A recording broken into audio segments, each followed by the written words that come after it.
ಮಾತೆಯವರೇ ಹಾಗೂ ಮಕ್ಕಳೇ, ಇವತ್ತಿನ ದಿವಸ ಇಕೋ ಕ್ಲಬ್ ಫಾರ್ ಮಿಷನ್ ಲೈಫ್ನ 6ನೇ ಥೀಮ್ ನೀರನ್ನು ಮಿತವಾಗಿ ಬಳಸುವುದು. ನೀರು ಉಳಿಸಿ, ಸೇವ್ ವಾಟರ್.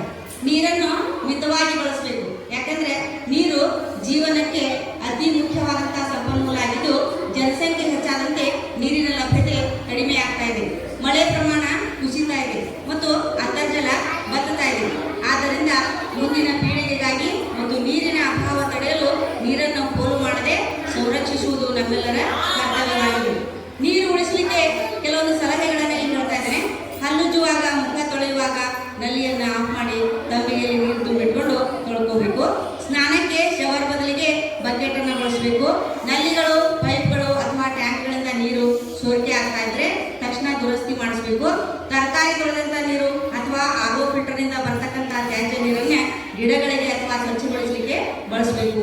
ಮನೆಗಳ ಮೇಲ್ಛಾವಣಿಯ ಮಳೆ ನೀರನ್ನು ಸಂಗ್ರಹಿಸಿ ಅಂತರ್ಜಲ ಹೆಚ್ಚಿಸಬೇಕು, ಅಂದ್ರೆ ಮಳೆ ಕೊಯ್ಲನ್ನ ಅನುಸರಿಸಬೇಕು. ಗಿಡಗಳಿಗೆ ಬೆಳಿಗ್ಗೆ ಅಥವಾ ಸಂಜೆಯ ಸಮಯದಲ್ಲಿ ನೀರನ್ನು ಹಾಕೋದ್ರಿಂದ ಆವಿಯಾಗುವಿಕೆ ಕಡಿಮೆ ಆಗ್ತದೆ. ಹಾಗಾದ್ರೆ ಮಕ್ಕಳೇ, ನೀವೆಲ್ಲ ನೀರು ಪೋಲಾಗದಂತೆ ನೋಡ್ಕೊಳ್ರಿ, ಮಿತವಾಗಿ ಬಳಸ್ರಿ, ಗಿಡಗಳನ್ನ